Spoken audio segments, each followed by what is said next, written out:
talloncino falso di uno stilista vero, col motorino nero, guidava come un folle, rompeva un po' le palle al mondo intero. Stivaletti di pelle non vera, con le punte colore pantera, ma che puzza che c'è, ma che puzza che c'è quando poi se li toglie la sera. Orecchini na tutti puttusa, tranne in quello che sempre si usa. Motorino gilera, 100 anni carriera, si chiama solo Piero, con il giubbotto nero di qualità un po' scarso, col talloncino falso di uno stilista vero, col motorino nero, guidava come un folle, rompeva un po' le palle al mondo intero. I capelli impastati di lacca, con il ciuffo alliccatura a vacca, e cammina per strada ca panza tirata, ogni tanto gli scappa la cacca, ed ascolta soltanto Eminem,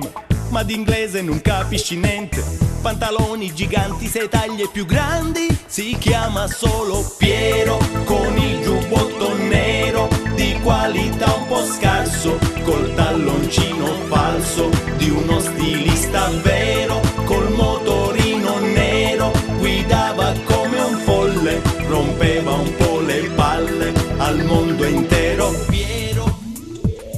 Piero, Piero, scarso, scarso, scarso, scarso, Piero, Piero, Piero, scarso, scarso, scarso, scarso, Piero, con il giubbotto nero di qualità un po' scarso, col talloncino falso di uno stilista vero, col motorino nero, guidava come un folle, rompeva un po' le palle al mondo intero. Piero, con il giubbotto nero di qualità un po' scarso, ma che puzza che c'è, ma che puzza che c'è quando